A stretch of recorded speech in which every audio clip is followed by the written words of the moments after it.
Vote ঘোষণা হয়েছে যেভাবে এত কম দফায় শান্তি শৃঙ্খলা বজায় থাকবে? এখন বেশি দফায় ভোট হলে বেশি সংখ্যক ফোর্সের লোককে সেখানে লাগানো যায়, কিন্তু আপনি সব থেকে বেশি সংখ্যক লোক লাগালেও ভোট সুষ্ঠুভাবে অবাধে হতে পারবে না যদি না ওই বুথে বুথে এই গুন্ডা বদমাশদের উৎপাত বন্ধ করা যায়। তাহলে রাষ্ট্রপতি শাসন করে ভোট করেও কোনো লাভ হবে না। নির্বাচন কমিশন শুধু কড়া হলে হবে না, কোথায় অসুবিধা সেটা জানতে হবে। তো কেন্দ্রীয় বাহিনী আমরা আগে দেখিনি যে কেন্দ্রীয় বাহিনী দাঁড়িয়ে আছে, গুন্ডা বদমাশরা ভোট রিগিং করছে। তো কেন্দ্রীয় বাহিনী থেকে কোনো লাভ নেই যদি না তাকে ব্যবহার করা যায়। তো নির্বাচন কমিশন যে তাদের সঠিকভাবে ব্যবহার করা হবে, নিরপেক্ষ লোকের হাতে তাদের ভাত থাকবে, এরকম তো কিছু এখন পর্যন্ত করেননি। কিন্তু ভোট কাউন্টের আগে যদি সেই ইভিএম বলুন আর ব্যালট বাক্স বলুন সেটা পরিবর্তন করে ফেলা হয়, তাহলে তো মানুষের ভোটের কোনো দাম থাকলো না। আমি একজন প্রার্থীর ইলেকশন এজেন্ট ছিলাম। তো থানার সাব ইন্সপেক্টর ইউনিফর্ম পরে নেম প্লেট লাগিয়ে ভোটারদের কাছে গিয়ে বলছে যে তৃণমূলকে ভোট দিতে হবে, যদি না দাও তাহলে বাড়িতে থেকো না, বাড়ি থেকে চলে যাও, বাড়িতে থাকতে দেবো না। হ্যাঁ, তারপরে যখন পুলিশ আসলো, যারা হেনস্থা করছিল তাদের কাছে হাত জোড় করে আমাকে উদ্ধার করেছে, পুলিশ বল প্রয়োগ করে উদ্ধার করেনি। তো পুলিশ যদি এত অসহায় হয়। নির্বাচন কমিশন কার্যত ভোট ঘোষণা করলেন, আমাদের এখানে কি শান্তি শৃঙ্খলা ভাবে ভোট করা হবে, করা যাবে, নির্বাচন কমিশন করতে পারবে? এই মুহূর্তে সব থেকে লাখ টাকার প্রশ্ন। আমার সঙ্গে রয়েছেন প্রাক্তন আইপিএস নজরুল ইসলাম, কথা বলবো স্যারের সাথে। স্যার, এইভাবে কি ভোট ঘোষণা হয়েছে যেভাবে এত কম দফায় শান্তি শৃঙ্খলা বজায় থাকবে? আমাদের এখানে ভোটটা এক দফাতে হচ্ছে না ৮ দফাতে হচ্ছে, তার উপর অবাধ বা সুষ্ঠু ভোটের হবে কিনা সেটা নির্ভর করে না, নির্ভর করে প্রশাসনের লোকেরা নিরপেক্ষভাবে কাজ করবেন, না কোনো একটা দলের হয়ে কাজ করবেন, গুন্ডা বদমাশদের ঠেকাবেন, না গুন্ডা বদমাশদের রিগিং করতে সাহায্য করবেন। আমার অভিজ্ঞতা বলছে যে আমাদের রাজ্যের অধিকাংশ জায়গায় পুলিশ অফিসাররা উপরের দিকের কথা বলছি, নিচের দিকের পুলিশ অফিসাররা সকলে এখনো খারাপ হয়নি, কিন্তু উপরের দিকের পুলিশ অফিসারদের কথায় কাজ করতে গিয়ে তারাও খারাপ হয়ে যাচ্ছেন। আমি এই পুলিশ অফিসারদের নিয়ে শিলিগুড়িতে ভোট করিয়েছি, সেখানে অসুবিধা হয়নি। আমি এই পুলিশের লোকদের নিয়েই কলকাতাতে ভোট করিয়েছি, শান্তিতে নির্বিঘ্নে ভোট করানো গিয়েছে। কিন্তু এই পুলিশের লোকদেরই অসৎ আইপিএস অফিসাররা এবং অন্যান্য অফিসাররা খারাপভাবে তাদেরকে ব্যবহার করছে, অশান্তি ঠেকাতে নয়, অশান্তি করতে ব্যবহার করছে, যার জন্য আমাদের এখানে ভোট নির্বিঘ্নে হয় না। শাসক দলের গুন্ডা বদমাশরা রিগিং করেন, যারা বিরোধীদের ভোট দিবেন তাদের বাড়ি থেকে বের হতেই দেয় না। আপনি বলছেন দফাটা খুব গুরুত্বপূর্ণ বিষয় নয়? না, দফার উপর কিছু নির্ভর করে। সেগুলো হচ্ছে যে আপনি কত ফোর্সের লোক, সেটা এখানকার আমাদের তো স্টেট আর্ম পুলিশ 11টা আছে, এফআর ব্যাটালিয়ন 3টে আছে, কলকাতা আর্ম পুলিশ 8টা আছে। তো এগুলো তো রাজ্যের হাতেই আছে, এর বাইরে যদি কেন্দ্র বাহিনী আনা হয় সেগুলো থাকবে।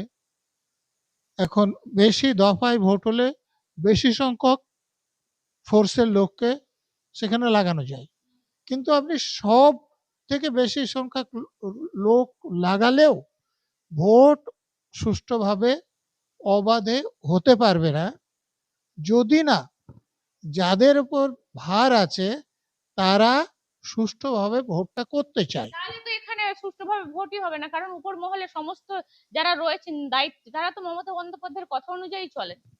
কথা অনুযায়ী চলেন যদি, তাহলে সুষ্ঠুভাবে ভোট কোনোদিন হওয়া সম্ভব নয়। এবং নির্বাচন কমিশন কি করা হবে না মনে হচ্ছে আপনার? নির্বাচন কমিশন শুধু কড়া হলে হবে না, কোথায় অসুবিধা সেটা জানতে হবে, এবং সেই অসুবিধাটি যে না হয়, অর্থাৎ সেটা বন্ধ করার জন্য কি করতে হবে, সেটা করতে হবে। যেমন নির্বাচন কমিশন এখানে কয়েক কোম্পানি কেন্দ্রীয় বাহিনী রাজ্যে পাঠিয়ে দিল। তো কেন্দ্রীয় বাহিনী আমরা আগে দেখিনি যে কেন্দ্রীয় বাহিনী দাঁড়িয়ে আছে, গুন্ডা বদমাশরা ভোট রিগিং করছে। তো কেন্দ্রীয় বাহিনী থেকে কোনো লাভ নেই যদি না তাকে ব্যবহার করা যায়। তো নির্বাচন কমিশন যে তাদের সঠিকভাবে ব্যবহার করা হবে, নিরপেক্ষ লোকের হাতে তাদের ভাত থাকবে, এরকম তো কিছু এখন পর্যন্ত করেননি। তাহলে স্যার এইভাবে যদি ভোট আবারও হয় তাহলে তো পরিবর্তনের কোনো আশা দেখছি না। দেখুন, পরিবর্তন হবে কিনা সেটা তো অন্য কথা, কিন্তু গুন্ডা বদমাশরা যদি রিগিং করে তাহলে তারা ঠিক করবে কে জিতবে না জিতবে, মানে ভোটাররা তো ঠিক করবে না কে জিতবে না জিতবে। মানুষের তো দেখতে পাচ্ছি বিরোধী দলের প্রতি কালকে যেভাবে ব্রিগেডে সাধারণ মানুষ ভিড় জমিয়েছে, তাদের কার্যত তাদেরকে যেভাবে আমরা দেখলাম, তারা বলছে এই চোরের সরকার পরিবর্তন চাই আমরা, আর জর্জরিত আমরা। আমি আপনি ধরে নিন যে এ রাজ্যের সংখ্যাগরিষ্ঠ লোক চাইছে তারা বিরোধীদেরকে ভোট দেবে, রাজ্যের শাসক দলকে ভোট দেবে না, পরিবর্তন চাইছে। কিন্তু পরিবর্তনটা হবে কিনা সেটা নির্ভর করবে কিসের ওপর? ভোটাররা বুথে গিয়ে যে ভোট দেবেন তার উপর তো। তো ধরুন বিরোধীদের যারা ভোট দিতে চাইবেন তাদের বাড়ি থেকে বেরই হতে দিল না, কি করে তারা ভোট দেবে? যদি কোনো রকমে বের হলো তো ভোটের লাইনে তাদের উপর বোমা মারা হলো, গুলি মারা হলো, তারা কি করে লাইনে থাকবেন? তারপরে এত সব অত্যাচারের পরেও যদি বুথের ভিতর ঢুকলো, আর বুথের ভিতর গুন্ডা বদমাশরা অস্ত্র হাতে দাঁড়িয়ে আছে, তার হাতে কালি লাগানোর সঙ্গে সঙ্গে সেই গুন্ডারা তার ভোটটা দিয়ে নিল, তাহলে কি করে হবে? স্যার একটা সলিউশন তো বার করতে হবে, না হলে তো পরের পরে একই সরকার রাজ করবে আমাদের এখানে। যেমন 34 বছর একটা সরকার ছিল, আবার এখানে 15 বছর হয়ে গেছে, আর একটা হলে 4 টার্মের তৃণমূল কংগ্রেস হয়ে যাবে। যেটা বের করতে হবে আপনি বলছেন, সেই নিয়ে আমি চিন্তা ভাবনা করেছি এবং সেটা একটা বইয়ে আমার লিখেছি। এবার বইমেলায় বেরিয়েছে, রাজ্যে পরিবর্তন কেন দরকার এবং কিভাবে সম্ভব। এই কিভাবে সম্ভব যে পাঠটা আমি লিখেছি, সেটা এই যে তালিকা সংশোধন করা থেকে ভোটের আগে, ভোটের পরে, ভোটের দিন কি করতে হবে। অবশ্যই, কারণ যারা ভোট দিল তারা বিরোধীদের ভোট দিল, কিন্তু ভোট কাউন্টের আগে যদি সেই ইভিএম বলুন আর ব্যালট বাক্স বলুন সেটা পরিবর্তন করে ফেলা হয়, তাহলে তো মানুষের ভোটের কোনো দাম থাকলো না। সেই জন্য ভোটটা শুধু দিয়ে না, প্রথমত ভোটটা যাতে দিতে পারে, দ্বিতীয়ত ভোটটা দেওয়ার পর যাতে তারা যে ভোট দিয়েছে সেটার পরিবর্তন না হয় গণনা পর্যন্ত, এবং তারপরেও যাতে তারা নিরাপদে থাকতে পারে। এরকম পরিস্থিতি না হলে অবাধ ভোট সম্ভব নয়, সুষ্ঠু ভোট সম্ভব নয়। আপনারা চাইলে আমার বইটাতে দেখে নিতে পারেন, আমি প্রতিটা পর্যায়ে কি করতে হবে সেটা বলেছি। আমাজনে দিয়েছে কিনা পাবলিশার আমি জানি না, পাবলিশারের সঙ্গে কথা বলে নিচ্ছি, কিন্তু কলেজ স্ট্রিটে পেয়ে যাবে। আরেকটা বিষয় স্যার, সব থেকে গুরুত্বপূর্ণ যেটা যাব এইবারে, পরিবর্তন চাইছে মানুষ, আমরা যে যে কটা মানুষ যাদের সাথে কথা বলছি, কিন্তু একটা জিনিস আমি শুধু, শাসক দল তো স্যার মরিয়া কামড় দেবে, তারা তো আশা ছাড়বে না, তারা তো এই ক্ষমতায়নের যে একটা বিশাল সংখ্যক তাদের যে আগ্রাসী ভূমিকা, তারা তো সেটা ছাড়বে না।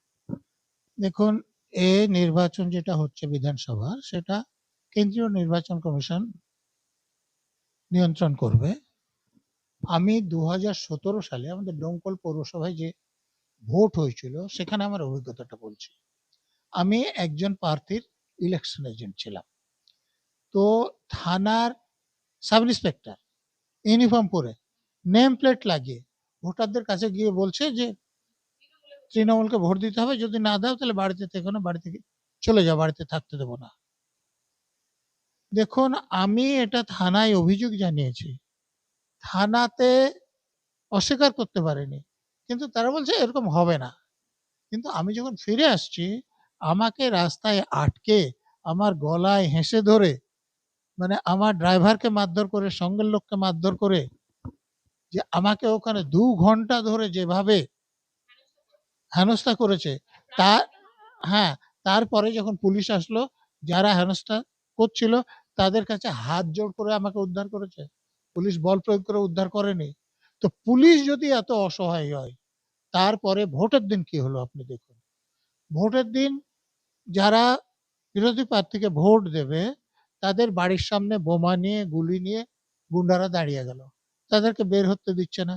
এই পিছন দিক দিয়ে বা তাদেরকে ফাঁকি দিয়ে কয়েকজন এসে ভোটের লাইনে দাঁড়ালো। আমার চোখের সামনে দেখলাম লাইনে বোমা মারছে, গুলি করছে। তারপরেও কিছু লোক কিন্তু ওই বোমা গুলির পরও গিয়ে বুথে ঢুকলো। কিন্তু বেরিয়ে এসে তারা বলছে যে বুথে আমাদেরকে তো ভোট দিতে দিচ্ছে না। বুথে অস্ত্র নিয়ে অপরাধীরা আছে। আমাদের হাতে কালি লাগানোর পরেই তারা ভোট দিয়ে দিচ্ছে। একটা জিনিস শুধু সবশেষে জানতে চাইবো, তাহলে তো এই সরকারই থাকবে, তাহলে তো আর পরিবর্তন হবে না। আরেকটা বিষয় জানবো, এত যদি বিশৃঙ্খলা দেখা যায়, এত যদি অশান্তির পরিবেশ সৃষ্টি হয়, তাহলে তো রাষ্ট্রপতি শাসন জারি করে ভোট হতে পারে। রাষ্ট্রপতি শাসন জারি করেও যদি ভোট করা যায়, যদি না ওই বুথে বুথে এই গুন্ডা বদমাশদের উৎপাত বন্ধ করা যায়, তাহলে রাষ্ট্রপতি শাসন করে ভোট করেও কোনো লাভ হবে না। আপনি রাষ্ট্রপতি শাসনে হোক আর না হোক, এই ভোটার তালিকা থেকে আরম্ভ করে ভোট গণনা পর্যন্ত সমস্তটা স্তরে যেভাবে রিগিং করা হয়, সেগুলো যদি বন্ধ করা যায় তবেই এখানে পরিবর্তন সম্ভব, না হলে নয়।